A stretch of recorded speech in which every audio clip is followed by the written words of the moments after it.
มาเนี่ยเป็นสวรรค์ที่พระองค์ว่าสิ้นไปจากทุกข์บรรลุทิพยสุขพร้อมพรั่งอยู่สูงขึ้นไปจากสวรรค์จันทร์ดาวดึงส์ขึ้นมาแหมเทพที่ปกครองสวรรค์จันทร์ยามาเนี่ยมีพระนามว่า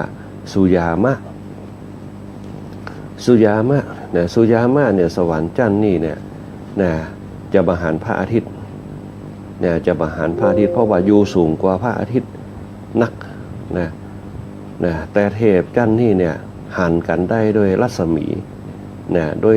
แก้วประพานโดยสายสังวาลต่างๆเขาจะหันเทวดาเนี่ยที่มีสร้อยสังวาลต่างๆแสงสว่างจะพร้อมพรั่งไปด้วยสายสังวาลที่มีแก้วอยู่ติดตัวจะมีพระอาทิตย์จะหันกันด้วยรัศมีแก้วที่ประดับแต่ละตนแก้วใสของแก้วสีฟ้าแก้วสีแดงสีชมพูของโดยรัศมีของแต่ละตนไปคนไหนมีรัศมีแจ้งนั่นก็ขึ้นไปแห่งระดับหนึ่งแล้วก็จะหู้ว่ารุ่งหรือค่ำโดยอาศัยดอกไม้ติบตอนเจ้าเนี่ยจะมีการบ่งบอกด้วยดอกไม้ติบตอนแมลงจะบ่งบอกด้วยดอกไม้ติบตอนเจ้าจะพรั่งพรูเบ่งบานตอนเย็นปุ๊บก็เริ่มจะโงมลงควรจะหู้กันตอนเจ้าตอนแรงโดยดอกไม้ติบคือเมื่อเห็นดอกบานก็หู้ว่ายามเจ้าเมื่อเห็นดอกฮุบก็จะหู้ว่ายามค่ำเทพจันทร์ยามาเนี่ยปรากฏลงมาเกี่ยวข้องกับมนุษย์มาได้มาปรากฏเกี่ยวข้องกับมนุษย์เลยในสวรรค์จันทร์ยามาอันนี้คือเรื่องของจันทร์ยามาอย่ามีบนห้องว่าจะมีเนื้อหาน้อยมากเนื้อหาในจันทร์ยามาบนห้องว่าจันทร์ยามานี่จะเป็นจันทร์ที่บรรลุทิพยสุขพร้อมพรั่งพร้อมพรั่งสวรรค์สูงขึ้นไปจากจันทร์ดาวดึงส์ขึ้นมาเทวดาเทพที่เป็นพระราชาปกครองคือชื่อว่าสุยามะหรือว่าสุยามนั่นเองอันนี้คือจันทร์ยามาส่วนจันทร์ดุสิตถัดมาก็เป็นจันทร์ดุสิตจันทร์ดุสิตเนี่ยเป็นสวรรค์จันทร์ที่สี่สวรรค์จันทร์ที่สี่ชื่อว่าดุสิตะจันทร์ดุสิตะมักเรียกว่าดุสิตชื่อบนห้องแต่คือชื่อว่าตุสิตาตุสิตาหรือตุสิตะส่วนมากเขาจะห้องเป็นภาษาไทยดุสิตชื่อดุสิตแปลว่ายินดีชื่นบานยินดีชื่นบานก็คือมีปิติอยู่ด้วยสิริสมบัติของตัวเก่าในสวรรค์จันทร์ดุสิตอยู่สูงขึ้นไปจากจันทร์ยามาขึ้นมาแหมนักขึ้นมาแหมนักหลายเต่าหลายเต่าเทพผู้ปกครองสวรรค์จันทร์นี่เนี่ยจื่อเปิ่นก็คือสันตุสิตสันตุสิตะหรือว่าสันดุสิตเปิ่นว่าน้ำจื่อว่าสันดุสิตเนี่ยพระโพธิสัตว์เนี่ยผู้สร้างโพธิสมภารเนี่ยได้ลงมาตัดเป็นพระพุทธได้ลงมาตัดเป็นพระพุทธเจ้าในมนุษย์ ได้สถิตอยู่จันทร์ฟ้าจันทร์นี่เทพในจันทร์นี่เนี่ยจะเป็นผลหัวหู้บุญหู้ธรรมเทพที่อยู่จันทร์นี่เนี่ยจะเป็นคนที่หู้บุญหู้ธรรมหู้บุญหู้ธรรมเพราะพระโพธิสัตว์ได้แสดงธรรมสั่งสอน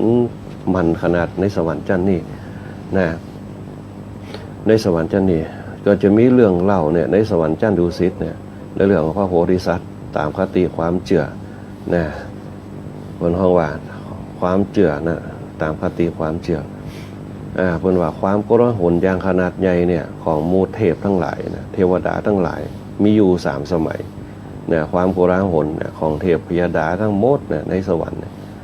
มีอยู่3สมัยด้วยกันก็คือสมัยเมื่อโลกจะวินาศ2สมัยเมื่อพระพุทธเจ้าจะอุบัติขึ้น3สมัยเมื่อพระเจ้าจักรพรรดิจะเกิดความโกลาหลของหมู่เทวดาทั้งหมดความโกลาหลคือความเดือดร้อนว่าง่ายๆความวุ่นวายเนี่ยจะเกิดมันมีอยู่3กาลสมัยเมื่อโลกจะแตกโลกจะวินาศสมัยเมื่อพระพุทธเจ้าจะอุบัติขึ้นสมัยเมื่อพระเจ้าจักรพรรดิจะเกิดขึ้นพระพุทธเจ้าของเขาทั้งหลายในบัดนี้เนี่ยก่อนที่จะลงมาเกิดในโลกเนี่ยจะได้เป็นพระโพธิสัตว์ ประทับอยู่สวรรค์ชั้นดุสิตนี่มานะประทับอยู่สวรรค์ชั้นดุสิตนะในเมื่อการใกล้กำหนดจะลงมาจุติจะลงมาเกิดนะมาตัดเนี่ย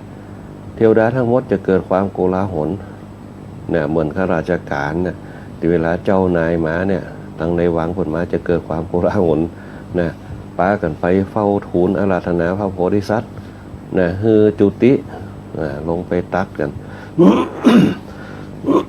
พระโพธิสัตว์ได้ตรวจดูโลกของเขานี่แหละ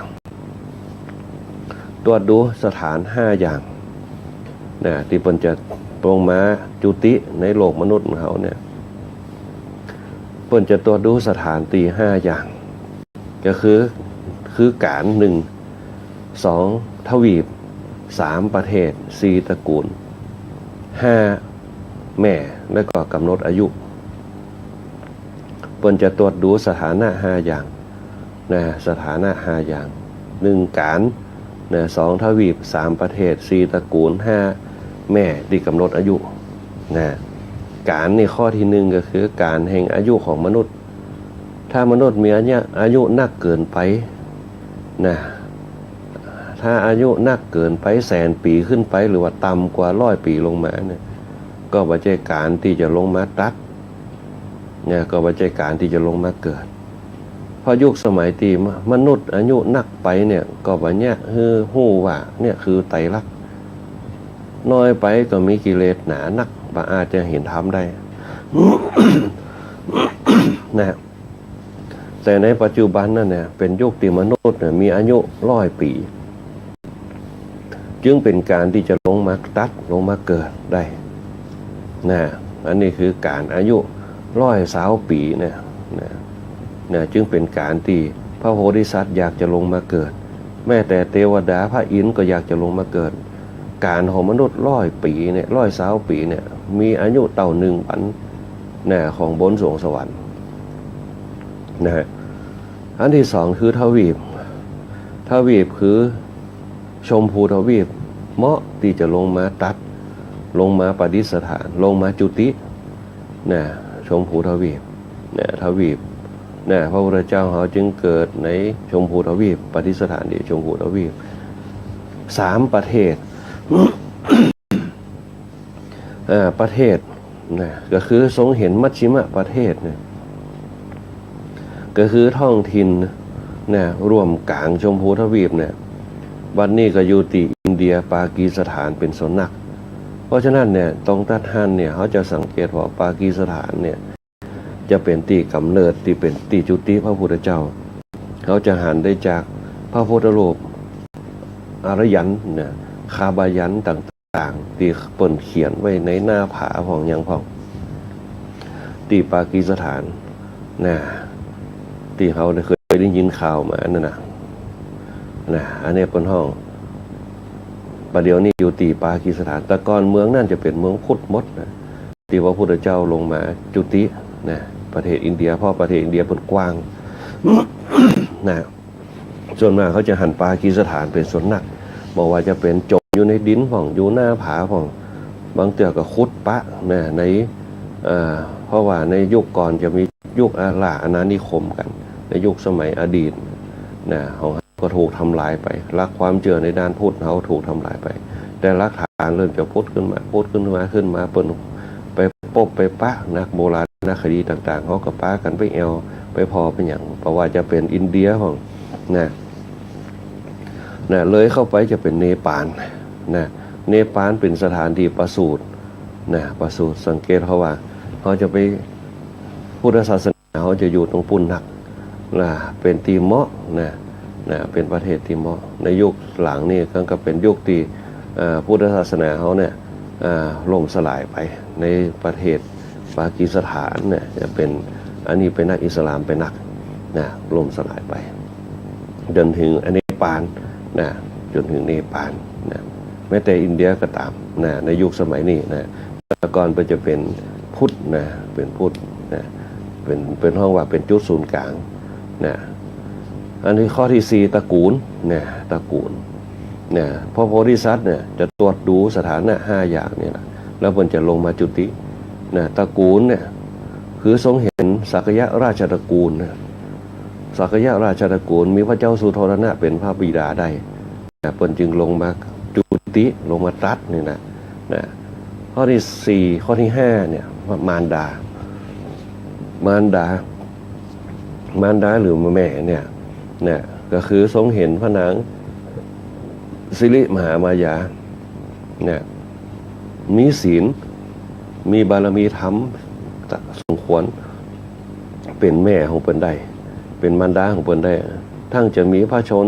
สืบไปจากเวลาที่โอรสประสูติได้7 วันได้7 วันสัตว์อื่นก็อาจจะมาอาศัยในต้องบังเกิดได้แหมเป็นต้องเดียวเกิดพระพุทธเจ้ามาปุ๊บเนี่ยคนอื่นจะมีสิทธิ์ที่จะเข้ามาอยู่ในห้องในต้องของพระนางสิริมหามายาได้พระโพธิสัตว์เทพตอนนั้นที่จะลงมาอาศัยอยู่ในต้องของพระนางสิริมหามายาได้เพราะฉะนั้นเขาจะเห็นได้ว่าพระพุทธเจ้าเขาจะลงมาจุติในต้องของพระนางสิริมหามายาประสูติได้7 วันได้7 วันขั้นพระโพธิสัตว์ได้เห็นสถานะตั้ง5เนี่ยครบบริบูรณ์แล้วปุ๊บเนี่ยได้รับอาราธนาของเทพทั้งหมดในสวงสวรรค์ในเทพทั้งปวงเนี่ยเหตุที่จะฮู้ว่าพระโพธิสัตว์ใกล้จะมาจุติเนี่ยใกล้จะมาจุติในคันมารดาเนี่ยพร้อมแล้วปุ๊บเนี่ยทุกอย่างพร้อมทุกอย่างพร้อมการพร้อมทวีปประเทศพร้อมตระกูลพร้อมแม่พร้อมทุกอย่างพร้อมหมดทุกอย่างขั้นพระโพธิสัตว์เนี่ยทรงเห็นสถานะ5 อย่างครบบริบูรณ์แล้วปุ๊บเนี่ยรับอาราธนาเสร็จแล้วว่าปุ๊บเนี่ยเหตุจะฮู้ว่าพระโพธิสัตว์เนี่ยจะมาจุติเหตุเกิดหรือว่าบุพนิมิต5 ประการแก่พระองค์ก็คือที่พยะบุภาเนี่ยตีประดับพระกายเหี่ยวแห้งที่พยะบุภาดอกไม้อันเป็นติบเนี่ยตีประดับกายเหี่ยวแห้ง2ที่พยะภูษามีสีเศร้าหมองผมเริ่มจะงอกเริ่มจะเป็นสีเทาเหงื่อไหลออกจากเก้าแห่พระศีละวรกายเนี่ยปรากฏอาการความแก่ชรา5เนี่ยมีไทยเป็นตุกเหนื่อยหน่ายจากเทวโลกบายินดีที่สถิตในอาทิพย์ใดอาสนะทิพย์ใดมูเทพทั้งหลายเทพพยาทั้งหลายจึงฮู้ได้ว่าเทพองค์นี้เนี่ยก็คือองค์สัพพัญญูพระโพธิสัตว์องค์สัพพัญญูพระโพธิสัตว์ถึงเวลาที่จะมาจุติถึงเวลาที่จะมาจุติถึงเวลาที่จะมาจุติละประจวบสมัยที่พระพุทธเจ้าจะอุบัติขึ้นพอดีในเมื่อพระโพธิสัตว์ทรงรับอาราธนาแล้วปุ๊บเนี่ยมูเทพก็ปากันไปแวดล้อมบนเฮาว่าแวดล้อมตีสวนนันทวันสวรรค์จันทร์ดุสิตเมื่อไปถึงสวนนันทวันแล้วปุ๊บเนี่ยมูเทพก็ได้นำเทพโพธิสัตว์เนี่ยผู้ที่จะจุติเนี่ยไปแอวในสวนนันทวันไปสวนแอวสวนนันทวันแล้วก็อู้กันว่าจุติจากที่นี่แล้วปุ๊บเนี่ยก็ขอให้ไปนี่ไปดีเถิดจุติจากที่นี่แล้วปุ๊บขอให้เธอเนี่ยไปดีไปได้ดีแล้วก็ตักเตือนให้คิดถึงโอกาสแห่งกุศลกรรมที่ได้ทำแล้วในการก่อนให้ดีๆคิดถึงบุญกุศลเนี่ยตีคณะสัตยาติโยมทั้งหลายคนเขาในยุคก่อนๆปนนึกถึงบุญคุณคนอันเนี้ยคือเป็นตีมาตีไปพระโพธิสัตว์ได้ฟังคำเตือนของเทพตีมาแวดล้อมกันเนี่ยก็ระลึกคิดถึงกุศลกรรมไปในสวนนันทวันแล้วก็จุติในขณะนั้นเลยลงมาถือปฏิสนธิในคันของพระนางสิริมหามายาพระอาจารย์ในอดีตเพิ่นบอกว่าสวนนันทวันเนี่ยมีอยู่ในสวรรค์ทุกจันทร์สวนนันทวันนี่นะมีสวรรค์ทุกจันทร์เป็นตีเทพผู้ที่มาจุติเนี่ยไปเอวชมกันเพราะฉะนั้นเนี่ยคำว่ามีสวนชมต่างๆเนี่ยมันจะย่าเขาเพลิดเพลินคนในยุคสมัยแต่ก่อนเนี่ยเปิ้นจึงมีเปิ้นห้องว่าเปิ้ ปิ้นยังมีจิตใจที่แปลงสวนยอมไว้ผ่องในบ้านเขาเพื่อให้เกิดนันทนาการคนเฮาในยุคสมัยแต่ก่อนเนี่ยเปิ้นเฮาว่าอายุยืนกันนักเพราะมีสิ่งนันทนาการสบายหูสบายตาสบายอารมณ์ได้นักเขาจะเห็นเพราะว่าประเพณีและวัฒนธรรมต่างๆเนี่ยเป็นตัวเนี่ยเขาคลายเครียดได้งานศิลป์กินงานตาลงานลื่นเลิงต่างๆที่มันนันทนาการทั้งกายทั้งใจเป็นจุดศูนย์รวมจิตใจเนี่ยนั่นเนี่ยจะเนี่ยให้คนเขาได้นันทนาการและปล่อยอารมณ์ได้คลายความทุกข์ได้ไปเอวการเอวงานที่เปิ่นมีประเพณีอย่างต่างๆไปฟ้อนไปล้ำหน้าครัวตานผ่องไปพอลำวงไปพอมวยไปพอปิงโกไปพอซอยดาวผ่องเนี่ยไปเปิ้นเฮาว่าไปรีแลกซ์ร่างกายคนเฮาในยุคสมัยแต่ก่อนจะมีเพราะฉะนั้นเขาจะหันว่าในยุคสมัยแต่ก่อนนะมันจะมีดนตรีพื้นเมืองผ่องดนตรีวงสากลผ่องมีลำวงผ่องนักขึ้นเพื่อความนันทนาการเขาจะไปรีแลกซ์ร่างกายไปโยกย้ายใส่สะโพกกันเพื่อขายอารมณ์เนี่ยคนเฮาในยุคก่อนๆถือว่าเป็นผู้ที่อาตมาภาพเคยอู้หลายครั้งว่าโจกตีนะมีดนตรีมีอย่างได้หันหมดนะวงดนตรีต่างๆที่มันมาแสดงกันต้องเกิดข้ามกับคนในยุคสมัยปัจจุบันบ่ค่อยได้สัมผัสไออุ่นกับสิ่งเหล่านี้บ่ได้สัมผัสกับความนันทนาการกับสิ่งเหล่านี้คนเฮาเลยบ่ฮู้จักธรรมเนียมประเพณีความนันทนาการจึงเอาประเพณีและวัฒนธรรมเนี่ยมาเป็นเรื่องที่ก่อปัญหากันในเวลามีงานสงกรานต์กันปุ๊บก็จะเกิดปัญหาทะเลาะวิวาทตีกันเวลามีงานบวชกะอย่างประเดียวบนห้องรถแห่ตีละอ่อนมันบ่ฮู้จักจารีตประเพณีมันก็บุกก็ตีกันบ่เหมือนคนในอดีตเปิ้นไปม่วนกันเปิ้นจะบ่มีการทะเลาะวิวาทกันเหมือนกับในยุคปัจจุบันเพราะคนแต่ก่อนเปิ้นมีศีลมีธรรมมีศีลก็คือมีวินัยมีระเบียบมีธรรมก็คือมีปัญญามีความคิดถึงเหตุถึงผลต่างๆนะอันนี้เปิ้นจะว่าแยกกันเพราะมีศีลมีธรรมปุ๊บมันจะมีระบบจะมีระเบียบจะฮู้ว่ามีศีลอยู่ประจำตัวเฮาบ่เบียดเบียนไปเฮาบ่ละเมิดสิทธิไปอยู่กับตัวเฮาไปแอวกันยิ้มใส่กันนะอันนี้เป็นคนมีศีลจะบ่ทะเลาะกันจะบ่วิวาทกันจะบ่กระทบกระทั่งจะบ่สุดท้ายปุ๊บจะบ่ฆ่าลบราฆ่าฝันกันในคณะเป็นมนุษย์รวมกันจะบ่ละเมิดสิทธิกันละเมิดสิทธิแบบไหนนะเขาจะไปเกิดว่าลักจกของเปิ้นอย่างเดียวละเมิดสิทธิคือหันเปิ้นปุ๊บเนี่ยจะบ่คอมเมนต์เปิ้นนะจะบ่แปลงหูแปลงตาอาฆาตมาดไล่นั่นแหละคือละเมิดสิทธิคนอื่นเขาจะไปสิทธิของเขาด้วยความโกรธไปใส่คนนั้นว่าเขาบ่ชอบขี้หน้าใจนั่นแหละเขาจะไปเกิด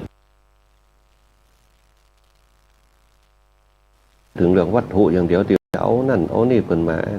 ลักจกเนี่ยแต่เขาใจวิธีการข้อที่2คือคนในยุคปัจจุบันละเมิดสิทธิเปิ้นอันเนี้ยบ่ชอบขี้หน้าอันนี้บ่ชอบขี้หน้ามันก็เลยเนี่ยคือทุกมันก็เลยเกิดเหตุทะเลาะวิวาทกันแม้แต่ขี่รถปาดหน้าปานอย่างกันสมัยแต่ก่อนนี่เขาขอโทษครับเขาก็จกกันไปเนี่ยบัดเดียวปุ๊บหันปุ๊บก็ตีกันอย่างกันนะใจกำลังใส่กันการใจกำลังต่อการเปิ้นเฮาเป็นสัตว์เดรัจฉานบอกว่าจะเป็นควายในสมัยก่อนหน้าปุ๊บเห็นเสืออย่างจะคบกันอย่างกัน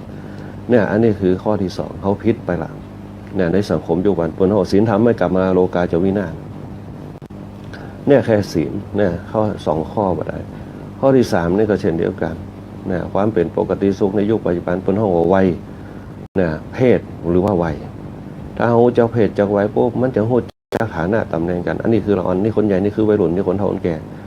เนี่ยถ้าคนเฮามันมีศีลปุ๊บมันจะฮู้จักปล่อยวางก็คือตานนั่นแหละปล่อยวางกันละอ่อนจังมันเด้อมันไล่เดียงสาคนใหญ่ก็ปล่อยเพิ่นไปเหี้ยเพิ่นเป็นคนใหญ่โป่งไปเหี้ยอาวุโสเนี่ยคนเฮาในยุคแต่ก่อนคนมีศีลมีธรรมเนี่ยพอมีศีลมีธรรมปุ๊บมันจะแยกด้วยกันเนี่ยอารมณ์อร่วยกันฮู้จักเกรงใจต่อกันคนเฮาถ้ามันมีธรรมมันจะฮู้มีสติมันเป็นคุณลักษณะของบุคคลที่มีใจสูงเขาจะแยกอย่างก็เกรงใจกันรบกวนเปิ้นมันจะประเดี๋ยวปุ๊บยิงลบเข้ามาว่าปุ๊บเข้าไปทำลายเลยในสังคมยุคปัจจุบันเป็นสังคมที่เพิ่นว่าขาดศีลธรรมนะเพราะมันขาดศีลธรรมปุ๊บคนเขาจะมาเกิดใจกำลังอย่างเดียวนะแม้แต่สัตว์เดรัจฉานทั้งหลายเนี่ยที่ขาดศีลธรรมบ่ฮู้จักพ่อจักแม่มันก็เอากันเป็นพ่อเป็นแม่เอากันเป็นกู่ผสมกันเนี่ยเพิ่นฮ้องว่าศีลธรรม นะเนี่ยสังคมในยุคปัจจุบันเรายิ่งเขาได้เห็นข่าวต่างๆนักขึ้นนะคำว่าศีลและธรรมไม่กลับมาโลกาจะวินาศนะต้องมีศีลมีธรรมไปนะอันนี้คืออู้ถึงว่านะคนห้องบุพนิมิต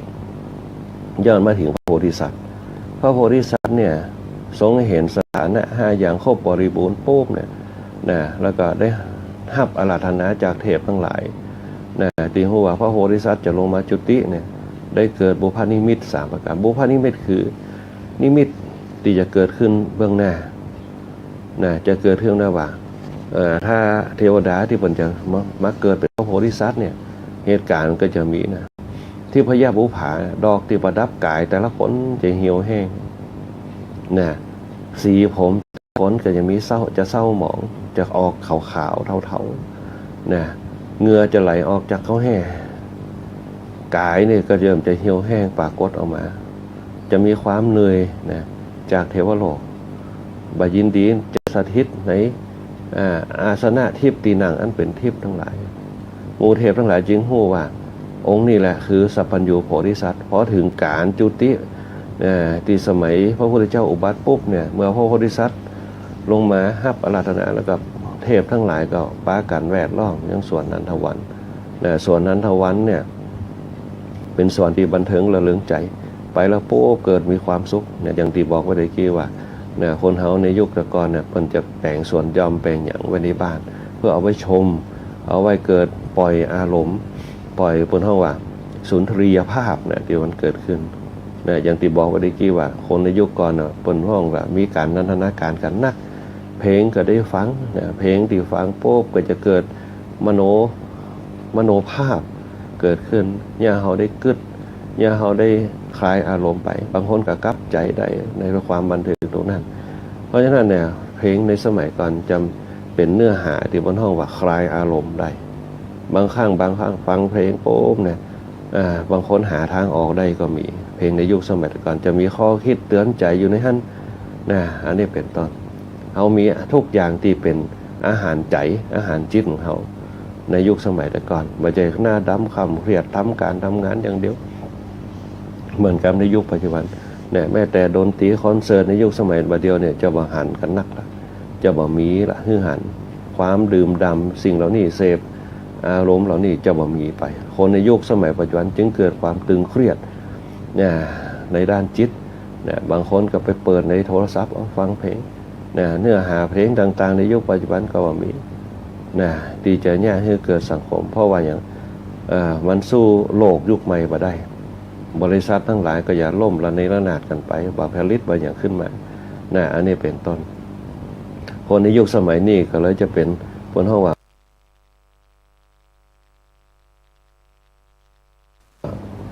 คนซึมเศร้าเหงาหงอยนักเพราะหาสิ่งที่นันทนาการมาได้บางคนก็จะต้องไปปึงร้านอาหารเพราะร้านอาหารของแม่ขับแม่คืนอย่างคือและแหมอย่างนี้คือเรื่องวัดก็ว่าใครเข้ากันเพราะว่าเข้ากันโป๊บมันก็อย่างคือคนเขาบ่ได้ผ่อนคลายอารมณ์สมัยแต่ก่อนจะมีจิตแล้วก็ใจแล้วก็กายบัดเดียวจิตหายไปมีแต่กายอย่างเดียวเขาแต่กายไปละมีสตังเหียไปเอวเหียไปอย่างเหียสบายใจสบายจิตเขาคิดดีเพราะฉะนั้นเนี่ยถึงแตกต่างกับสังคมในยุคอดีตมันมีการผ่อนคลายกันนักคนจะเก่งกันในเรื่องดนตรีพื้นเมืองฟ้อนล้ำผ่องสอผ่องจ้อยผ่องมีอารมณ์สุนทรียภาพมีความคิดดีแต่งกรออกมาเป็นอารมณ์ภายในได้อย่างคนอื่นได้สืบสารดื่มด่ำไปอย่างเขาได้มีสติมีสัมผัสได้คิดถึงบรรยากาศเก่าๆบรรยากาศดีเนี่ยเขาเนี่ยได้กลับเนื้อกลับใจกลับตัวย้อนร้อยไปถึงนั่นเขาอยู่ด้วยกันมาบางคนบางคนกูหัวตัวเมียกันเนี่ยอยู่กันมาตั้งแต่ แต่งงานอายุ10ปลายมาจนเท่าสุดท้ายอายุ70ปลายมาปฏิมาฆ่ากันเถียงบ่เกิดถึงว่าอยู่ด้วยกันมาเหมือนอันเนี้ยเป็นต้นอันเนี้ยถ้าคนเขาในยุคปัจจุบันลองฟังสุนทรียภาพลองมีงานมีหยังปุ๊บขึ้นมาอย่างวัดวารามบนจัดขึ้นมาพวกเขาก็ไปกันพ่องไปเปลี่ยนสังขารไปประหารกิเลสเปลี่ยนสังขารไปรีแลกซ์ร่างกายไปโยกย้ายร่างกายเขาไปบำเพ็ญประโยชน์ไปอู้ไปจ่าไปผ่อนคลาย นั่นแหละอย่างน้อยอย่างหนึ่งเนี่ยคือเขาไปคลายอารมณ์ของเนี่ยได้ไปผ่อนคลายกันบนห้องไปเปลี่ยนสังขารไปประหารกิเลสคือไปแล้วสงบจิตสงบใจระมัดระวังการการจาการกระทำต่างๆในวัดนะถึงเขาจะพระสงฆ์องค์พระเจ้าเขาจะนุ่มจะน้อยก็ตามเนี่ยนุ่มกว่าเขาก็ตามแต่เขาถือเอาวัดเป็นหลักคำว่าวัดก็คือพระพุทธเจ้าพระธรรมเจ้าพระสังฆเจ้าพระสังฆเจ้าบางครั้งอาจจะหมายถึงวัดก็ได้พระสงฆ์อริยสงฆ์ต่างๆในยุคสมัยพุทธกาลอย่างเช่นพระยาโกณัญญะก็ได้เขาคิดตรงนี้เขามองตรงนี้เขาเพ่งไปตรงนี้ยังให้จิตเขาสงบได้พอจิตเขาสงบได้ปุ๊บเนี่ยมันก็หาวิธีแก้ไขปัญหาต่างๆนะมันจะมีนะสังคมในยุคก่อนๆมันจะมีความนันทนาการงานประเพณีต่างๆส่วนนั้นวันเนี่ยมีอยู่ทุกสวรรค์นะเทพตีเปิ่นห้องว่าจะมาจุติเปิ่นจะต้องเดินชมก่อนเดินชมเดินอย่างจนวาระสุดท้ายพระศรีอริยเมตไตรโพธิสัตว์จึงมีกำหนดเนี่ยจะลงมาจุติตัดเป็นพระพุทธเจ้านะเป็นพระองค์ครบนะตีครบ5ในภัททรกัปนี่จึงมีความเชื่อว่าสวรรค์จันดุสิตเนี่ยเป็นสวรรค์ที่จะล้อลงมาเกิดจุติในอนาคตนะของพระโพธิสัตว์เราเนี่ยคณะสัทธาญาติโยมทั้งหลายอันนี้คือสวรรค์จันดุสิตนะที่ได้ไปต่อมาเนี่ยจะเป็นสวรรค์จันนิมานรดีนิมานรดีเนี่ยคนเฮาห้องว่าหน้าอภิรมย์ยิ่งนะก็คือนอกเหนือจากทิพยอาภรณ์เนี่ยอันเป็นทิพย์นะปุ๊บเนี่ยต้องการปรารถนาสิ่งใดก่อนในระมิดสิ่งนั้นขึ้นใดเป็นตีอภิรมย์ยินดีนะเป็นส่วนบนห้องว่าพิเศษไงว่าอยากได้อันใดก็นึกเอาเกิดเป็นปฏิหารในที่เขาดังใจเขาแต่จะมีขอบเขตจะได้นั่นเนี่ยนะสวรรค์จันนี่เนี่ย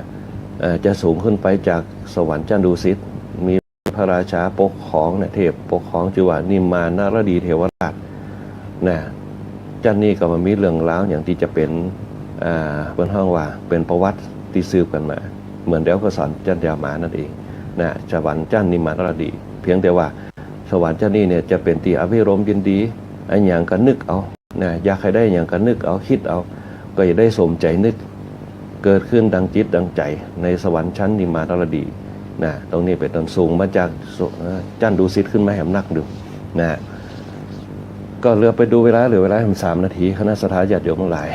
ขอยุติลงคงไว้ที่นี่ก่อนเอาไว้ต่อกันในวันต่อไปนะเจริญพรอนุโมทนาขอบคุณครับคณะสัทธาญาติโยมกูคนที่เข้ามารวมรับฟังรายการธรรมะยามเจ้าในวันนี้ว่าจะเป็นตุปีแต่คามโนทุปีอภินันโทครูพระทูวิทาบริยานพ่อครูวิจารณ์บริการตัวทุเจ้าธรรมดาตั้งเสริมงามตัวแล้วก็คุณแม่สุริตาบ้านตรงหัวจ้างตัวแล้วก็คุณป้านันทวดีตัวคุณแม่ปิ่นเพชรตัวตามบอนหนแก้วนะแล้วก็ตุปีลุงเขาตัวนะคุณโยมมนชนกคุณโยมดารุณราชตัวคุณโยมอัมไพคุณโยมแดงหวานคุณโยมวัมเม่งคุณโยมสุชาดาคุณโยมกัญญาคุณโยมสุภาพรคุณโยมสุภาวดีคุณโยมวันดีคุณโยมมิชิโกคุณโยมจันทร์ฟ้องคุณโยมคำมวลคุณโยมเอราวัณคุณโยมเอกสิทธิ์คุณโยมคำหมาคุณโยมปานหนอมคุณโยมสมสายคุณโยมฟองคำคุณโยมอารี คุณโยมสมัครคุณโยมจันทาคุณโยมโชคนี้มีความสุขตัวที่เข้ามารวมสร้างบารมีธรรมรวมกันคุณโยมบวรคุณโยมใบคุณโยมอารีคุณโยมสมัครคุณโยมฟองคำคุณโยมสมสายคุณโยมศรีวิไลคุณโยมยงยุทธตัวคุณโยมชาญวิทย์ตัวแล้วคุณโยมเอกสิทธิ์คุณโยมเอราวัณคุณโยมคำมวลคุณโยมบันดีคุณโยมสุภาดีคุณโยมสุภาคุณโยมแม่มินิตตัวคุณโยมสุชาดาคุณโยมอาเมนคุณโยมอัมไพคุณโยมดารุณราชตัวนะคุณโยมลาวันนะคุณโยมโมชนกคุณโยมแม่ถนอมตัวนะคุณโยมบวรกิจคุณโยมอัมพันธ์คุณโยมสมพรคุณโยมอุศรีคุณโยมแสงเดือนคุณโยมสง่าคุณโยมธนชาคุณโยมนวลศรีคุณโยมสรวุฒิตัวที่เข้ามารวมสร้างบารมีธรรมรวมกันในตอนเจ้านี่ครับอาจารย์มงคลคัดภาพตัวนะที่ฟังรายการธรรมะยามเจ้าอยู่ตู้พีเอ็มตั้งหนองแหวนป้าจันตัวนะที่ฟังรายการธรรมะอยู่พระครูพรพระชัยตะมูลพระไหลศิลาทองตัวนะวันนี้เวลาหมดเวลาอาตมาพาพระคุยบุญพริยตยากรก็ขอเจริญพรลากับคณะสัทธาญาติโยมเอาไว้แถวเพียงในโอกาสหน้าก่อนมาพบปะกันใหม่ขอความสุขความเจริญจงมีแด่คณะสัทธาญาติโยมและขอให้คณะสัทธาญาติโยมกูคนจงมีอายุมีวรรณะมีสุขะมีพละมีธนฐานสมบัติทุกผู้ทุกคนด้วยเถิดวันนี้อาตมาพาพูดบุญปริยัติกรพ่อครับช่างแหลมขอเจริญพรลาด้วยเวลาแต่เพียงโอกาสหน้าเกิดมาพบปะกันใหม่วันนี้ก็ขอเจริญพร